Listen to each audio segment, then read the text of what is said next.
말씀 제목이 축복의 생각, 꿈, 말이라는 주제인데요. 어떻게 하면 우리를 통해서 이 축복의 생각, 축복의 꿈, 축복의 말이 나와서 이 세상을 새롭게 창조할 수 있을까 하는 그 말씀을 전해 드리려고 합니다. 우리가 살아가는 이 세상은 3차원의 세계와 4차원의 세계가 서로 이렇게 겹치는 모습으로 이렇게 펼쳐져 있습니다.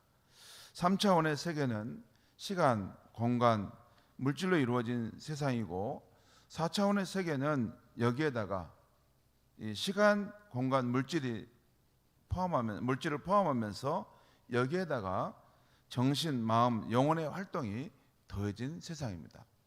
그러니까 4차원의 세계를 경험하고 있는 사람은 이 3차원에 사는 사람보다는 더 높은 것이죠. 이 시간, 공간, 물질보다 그 마음과 영혼을 가진 존재는 그 시간과 공간, 물질을 다스릴 수 있는 힘을 가지고 있어요. 모든 생물 중에 사람은 3차원과 4차원의 세계를 동시에 가지고 살아가는 존재입니다. 곧 물질 세계와 정신, 영혼의 세계를 함께 공유하는 존재입니다. 그래서 사람은 그 마음과 영혼으로 하나님과 소통하고 예배할 수 있습니다. 인간이 하나님의 형상으로 지음받았다는 것, 하나님이 인간의 코에 생기를 불어넣으셨다는 것은 바로 하나님과 사귈 수 있는 영혼을 가진 존재가 되었다는 것이에요. 그 영혼으로 하나님과 소통하고 또 예배할 수 있습니다. 영이신 하나님과 인간이 소통하는 길은 우리 안에 있는 영의 기능이 발휘될 때 하나님과 소통할 수 있어요. 영의 기능이 발휘된다는 것이 뭔지를 모르면 영이신 하나님과 소통하는 것이 불가능합니다. 우리에게는 육체가 있고 정신의 작용도 있지만 우리 안에는 하나님을 만나고자 하는, 찾고자 하는 그런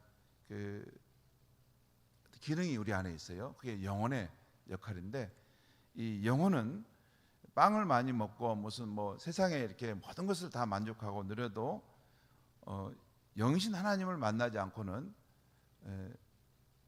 만족할 수 없습니다. 그래서 인류 가운데 종교라는 것이 있는 거예요. 종교가 있는 가장 중요한 이유는 인간의 문제가 빵만으로서는 이게 의식주만으로는 우리가 만족할 수 없다는 것이에요.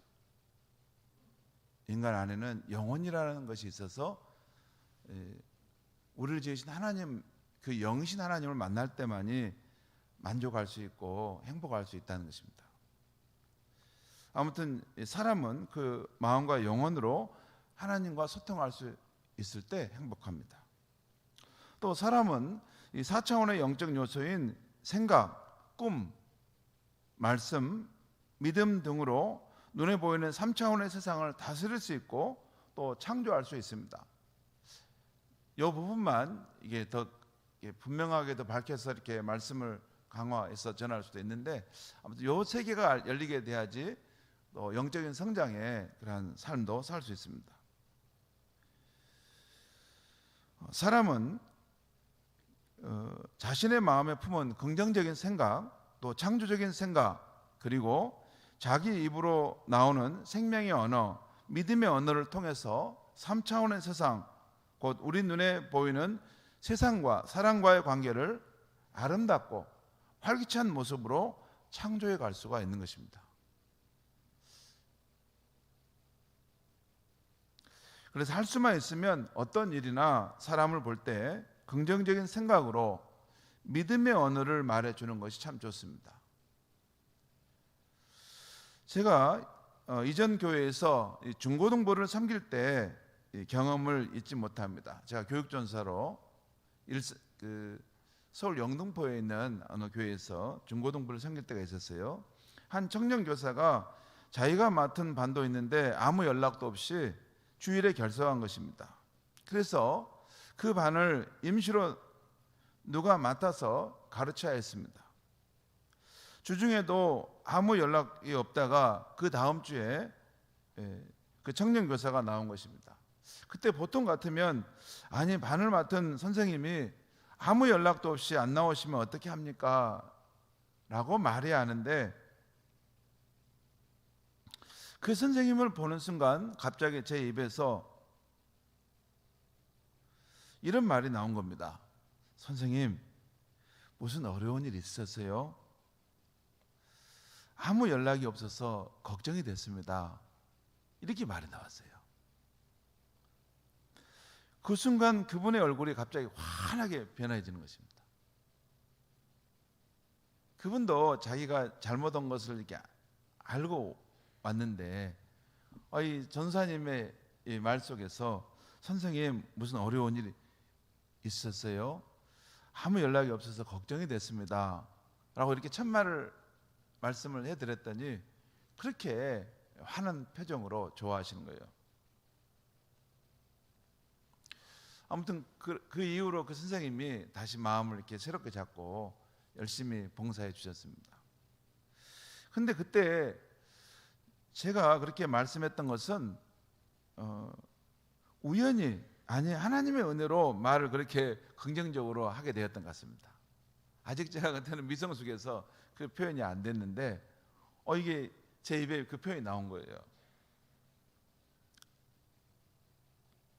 그런데 일반적인 경우는 우리의 마음에 긍정적인 에너지가 있어야 우리가 이렇게 은혜의 감동을 이렇게 받는 마음의 체험이 있어야만이 사람들을 대할 때 이런 긍정적인 말, 생명의 언어, 사랑의 언어를 쓰게 됩니다. 이게 자기가 이 말로만 이게 하는 것은 또 한계가 있어요. 하나님의 은혜가 그 마음속에 크게 임해서 그 마음이 이렇게 마음이 바뀌는 이런 현상이 일어나면 사람과 이 사건이 일어난 걸 볼 때 부정적으로 보지 않고 그것을 참 은혜의 관점으로 보면서 사람을 배려하고 또 사람을 이렇게 감싸주는 생명의 언어를 쓸 수 있는 것이 또 사실입니다. 여러분, 우리가 지금 4차원의 세계와 관련된 이 말, 꿈, 생각, 믿음이라는 요소에 대해서 다루고 있는데 이 4차원의 세계의 중심부는 우리의 마음입니다. 이 마음에서부터 이런 4차원의 영적 세계가 펼쳐지는 거예요. 이 마음의 영역이 긍정적이고 생기가 있고 창조적인 분위기가 감돌면 우리의 현실도 그렇게 됩니다. 반대로 이 마음의 영역이 부정적이고 이렇게 어둡고 황폐하고 답습적인 분위기가 있으면 현실도 그렇게 돼요. 여러분, 저 사람은 왜 저렇게 살까? 왜 저렇게 말을 함부로 하고 비판적이고 부정적으로 할까? 그 마음의 상태가 그러는 것입니다. 다른 게 아니에요. 우리는 마음에 있는 것을 밖으로 드러내는 것이에요. 여러분, 마음이 봄날같이 따뜻하고 이게 은혜가 있고 사랑이 감도는데 말을 거칠게 할 수는 없죠. 그렇지 않습니다. 그 마음이 이렇게 메마르고 또 마음에 상처가 있고 또 어떤 사건을 통해 불신을 많이 경험하게 되면 그 마음이 이렇게 때로는 왜곡될 수도 있어요. 마음이 이게 움푹 상처를 패일 수가 있어요. 그렇기 때문에 항상 그 마음으로부터 나오는 이런 생각과 말은 이게 긍정적이고 살리는 말이 되기 어렵습니다. 그래서 참 우리 인생이 정말 새로워지려면 하나님의 성령의 그런 불같은 은혜를 받아서 우리의 마음이 정말 새로워질 필요가 있습니다. 정말 그런 은혜가 있어야 돼요. 가장 근본적으로는 그런 은혜가 있어야 돼요.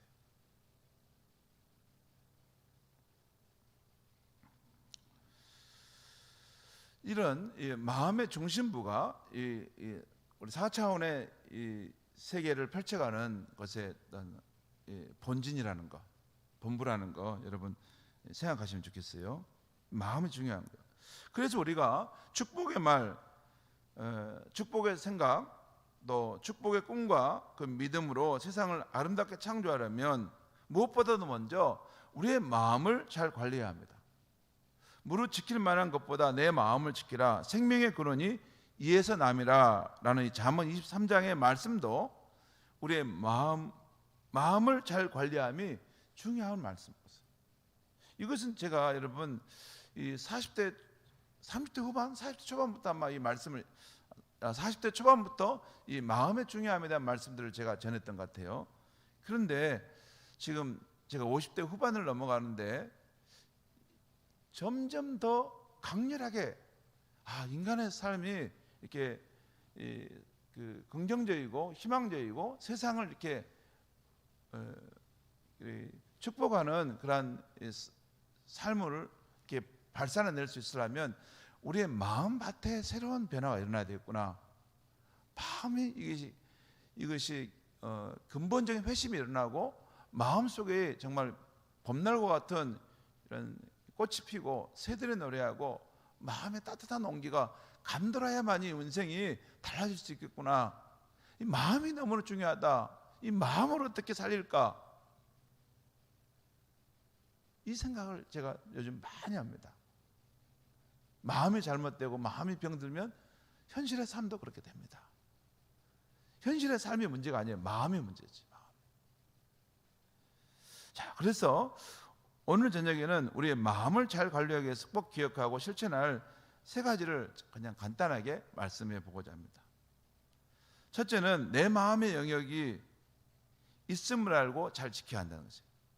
여러분, 지난번에도 말씀드렸지만 우리 재산, 건강, 또 우리 일터, 또 내가 소유하고 있는 것, 우리 이걸 지키는 것에 대한 생각을 많이 하는데 정말 중요한 것은 우리에게는 마음의 영역이라는 것이 있고 이것을 잘 지키는 것이 너무 중요하다는 것이에요.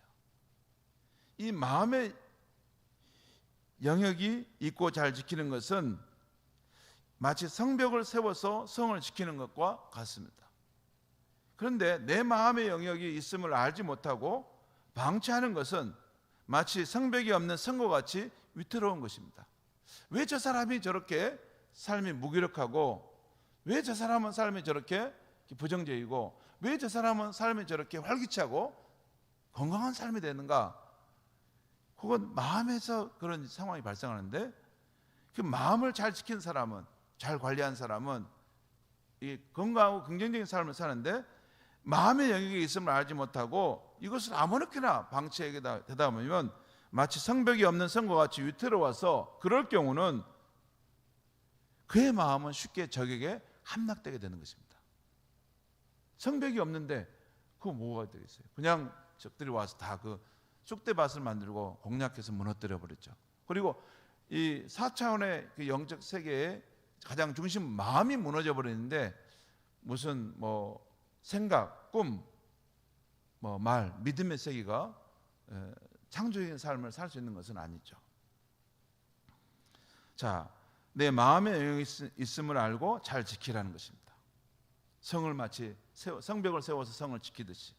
두 번째는 내 마음의 영역이 세상의 잡동사니의 생각이나 부정적인 정보들로 채워지지 않게 하라는 것이에요. 이 마음이 이게 견디는 것도 한계가 있어요. 너무 세상의 잡동사니 어떤 부정적인 것으로 막 내가 채우면, 특별히 친구를 둘 때 부정적인 이야기를 하고 그렇게 그런 사람들과 친구를 사귀면 나도 모르게 거기에 물들어서 인생을 그렇게 살아가게 됩니다. 여러분, 옛날에는 일하다가 쉴 때는 구름이 흘러가는 푸른 하늘을 보면서 쉬고 봄, 여름, 가을, 겨울 변하는 산과 들을 거니면서 쉬었습니다. 태양이 뜨는 아침에 나가 일하고 해가 저무는 때까지 일하다가 저녁에는 집에 들어와 쉬곤 했습니다. 그때는 일상 속에서 혼자 생각하는 시간도 있어서 하나님을 느끼는 시간이 많았어요. 그런데 현대사회는 편리해졌고 물질 문명이 발달했지만 그만큼 급속하게 세상적인 문화가 우리의 마음과 영혼을 헤집고 다니는 시대가 되었어요.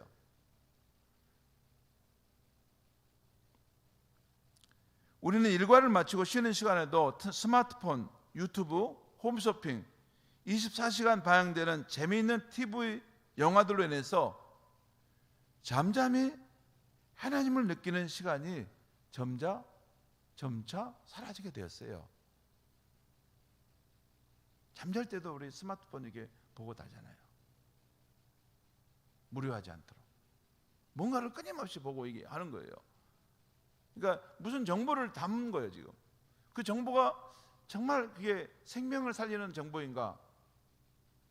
저도 스마트폰을 보고 이것저것 볼 때가 참 많은데 어쩔 때는 이런 것을 내가 봐야 되나 할 만큼 이렇게 거기에 심취되어 있는 나 자신을 볼 때도 있어요. 아무튼 그런 매체들은 현대사회의 세상적 가치와 문화 등을 우리들의 마음에 무분별하게 쏟아부어서 우리의 마음을 오염시키는 것입니다. 우리 마음이 세상적인 그런 하나님 없는 세상적인 문화, 가치관에 의해서 세례를 받고 있는 거예요. 저도 현대인으로 살아가기에 스마트폰, 유튜브, 영화나 연속 등을 보기도 합니다. 하지만 그런 매체 등을 통해서 하나님 없는 세상적 문화가 여과 없이 우리의 마음과 영혼의 영역을 유린시킬 수 있다는 것을 생각해야 합니다. 마음대로 해줄게 다니는 거예요. 그냥 우리 마음의 영역을 하나님과 함께 고요히 머무러야 될 영혼의 영역까지도 침투해서 유린시키는 상황이 될 수 있는 것입니다. 우리가 현대사회를 살아갈 때 피할 수는 없지만 그런 세상 문화의 정보들이 우리의 마음의 영역을 온갖 잡동사니로 채우도록 놔둬서는 안 됩니다. 다시 말씀드립니다. 우리의 마음의 영역이 있고 여기에 이 성벽을 세워서 이걸 지켜야 된다는 거예요. 하나님 없는 세상의 그런 오염된 가치가 우리 삶을 압도하지 못하도록. 여러분 드라마라든가 영화 이런 걸 보면 이 작가가 그걸 만들었잖아요. 그것이 이제 감독에서 작품으로 나온 건데 그게 의도가 있는 거죠.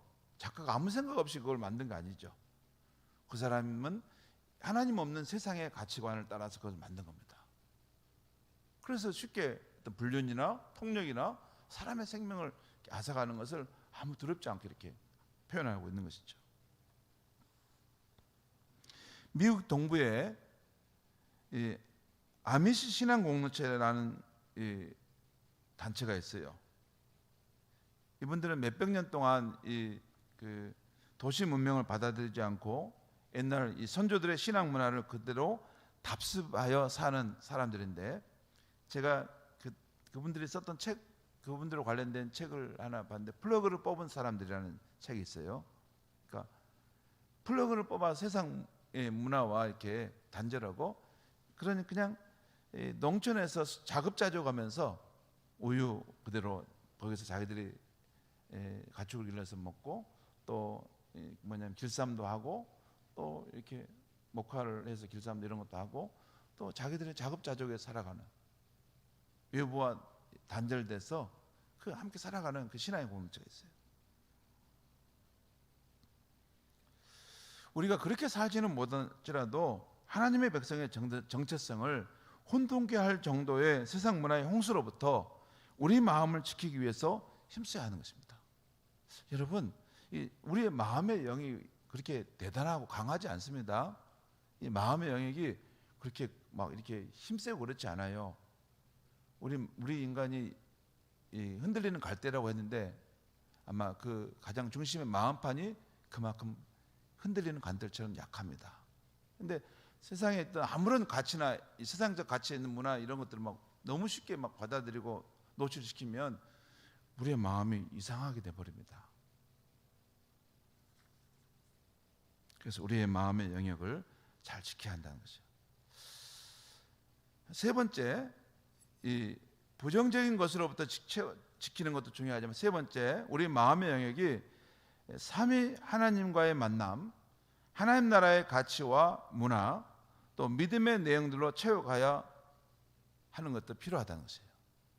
이게 우리 마음의 문을 여는 것인데 이것을 세상적인 그 잡동사니 오염된 것을 이렇게 열어서 받아들이는 것이 아니라 이 하나님과의 만남, 또 하나님의 말씀, 또 하나님 나라의 가치와 이 문화 활동들을 이렇게 자꾸 보고 함께 경험하면서 그것을 상호 나누는 삶을 살아가야 한다는 것이에요.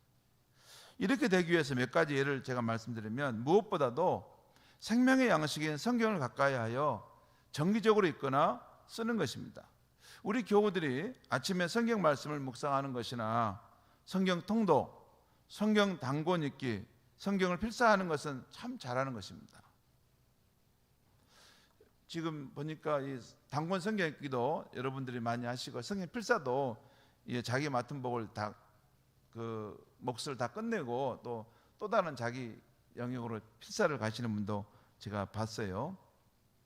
아무튼 성경 말씀을 가까이 하는 것은 우리 마음의 영역을 살아있는 하나님의 임재로 다시 채우는 것입니다.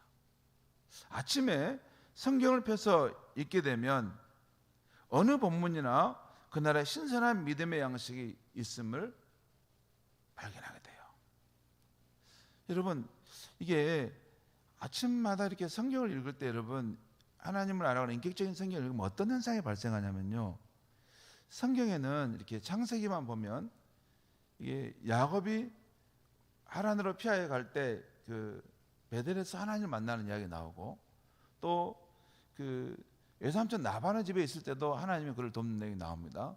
또 그리고 돌아올 때 야복강가에서 그 어려운 순간에 기도하는데 하나님이 그와 이렇게 나타나셔서 그를 도와주심으로 형과의 화해도 이루게 되죠.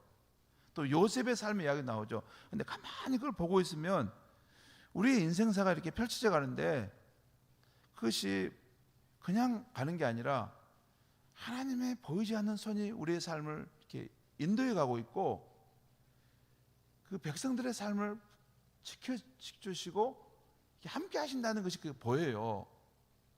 그러니까 아침마다 말씀을 조금씩 읽다가 그걸 느끼면 그 분위기, 그것을 고스란히 그 마음에 가지고 이제 세상 속에 들어가 살게 되는 것입니다. 그 사람의 마음 속에는 하나님의 다스림이 있는 그런 믿음이 살아있는 모습으로 세상에 살아가기 때문에 그런 거 전혀 없는 사람하고는 다르죠. 그래서 아침마다 생명의 양식, 영혼의 양식을, 하나님의 말씀을 우리가 펼쳐 그것을 내가 취하고 가는 것은 굉장히 중요한 사건입니다.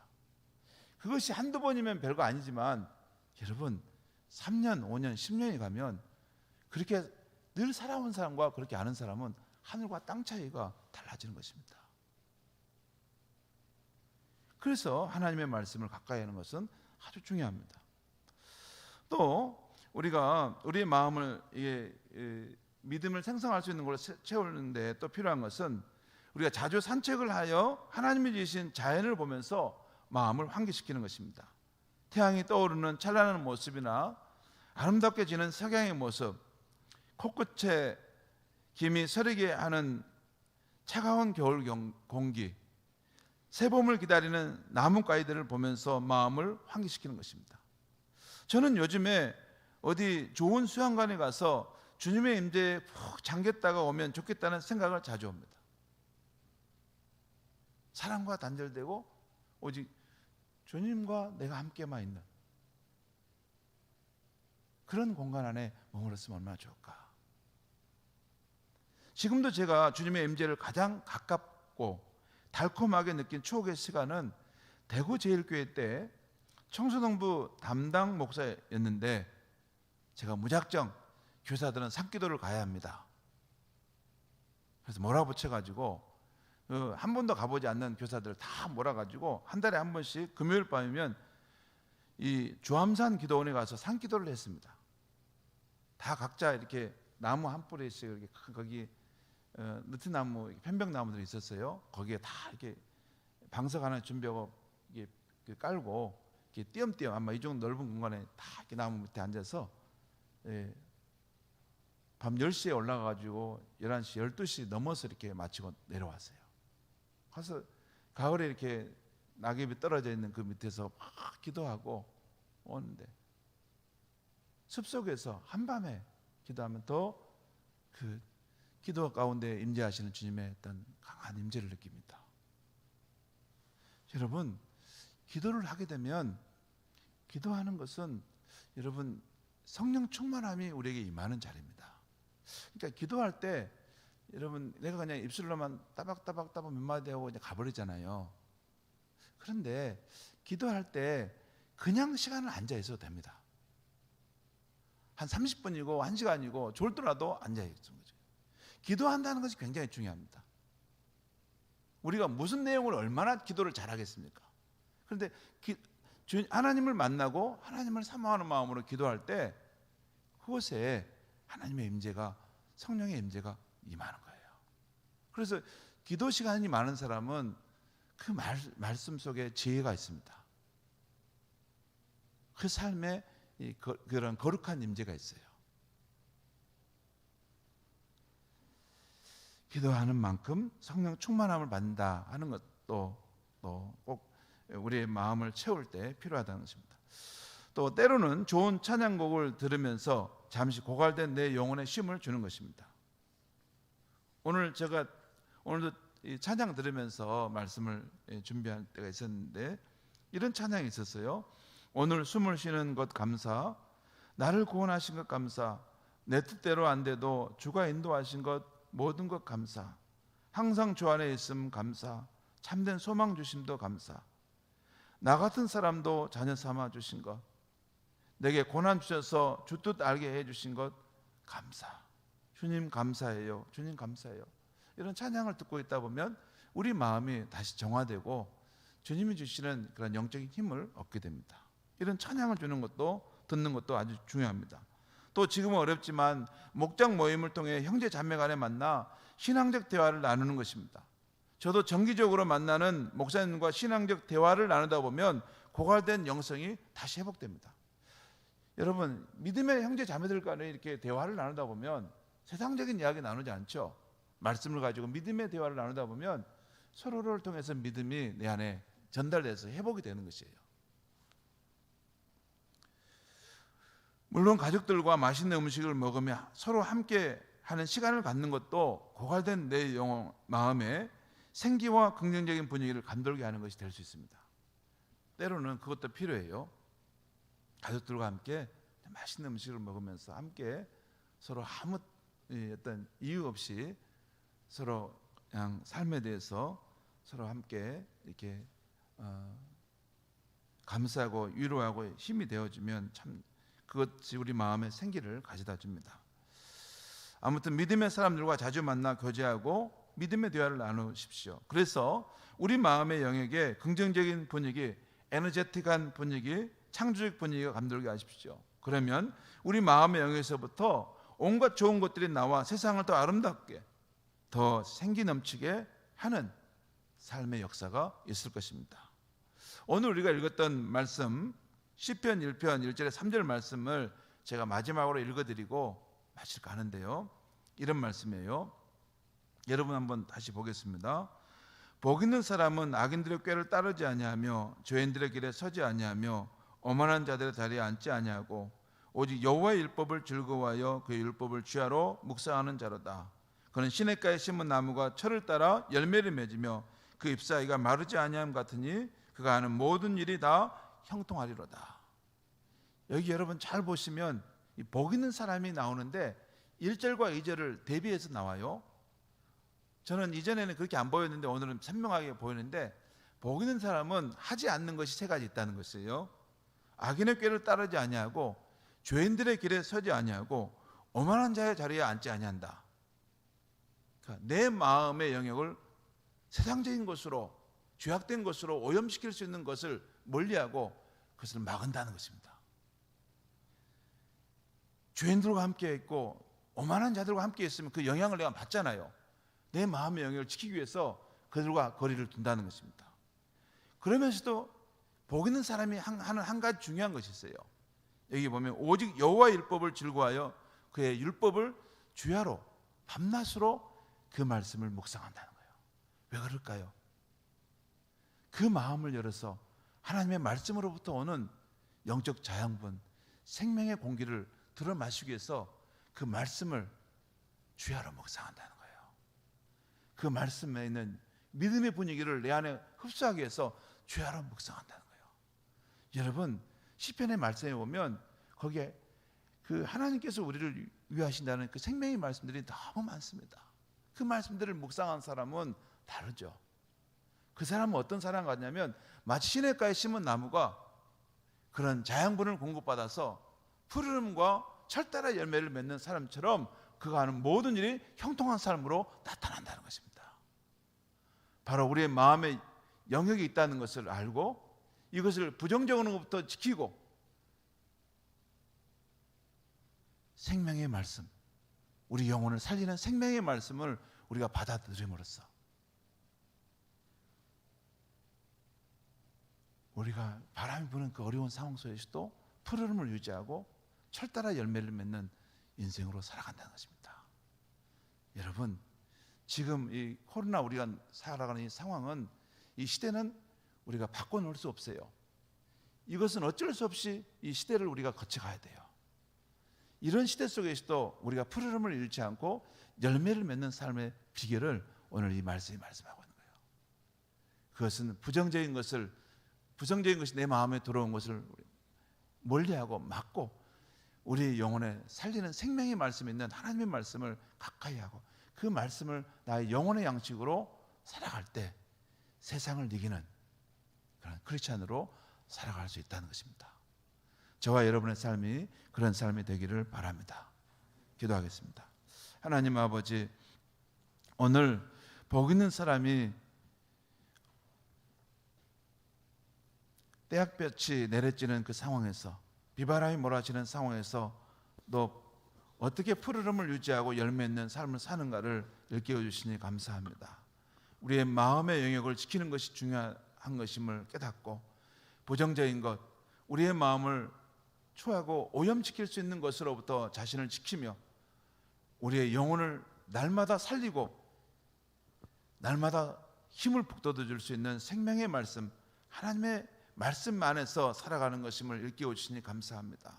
하나님, 더욱더 하나님의 말씀, 하나님이 주시는 믿음의 환경 속에서 살아가는 우리의 인생이 되게 하여 주셔서 우리의 입술의 말과 우리의 생각으로부터 나온 모든 것들이 세상을 변화시키고 축복하는 생명의 언어들이 되게 하여 주시옵소서. 예수님의 이름으로 기도하옵나이다. 아멘. 주신 말씀 기억하며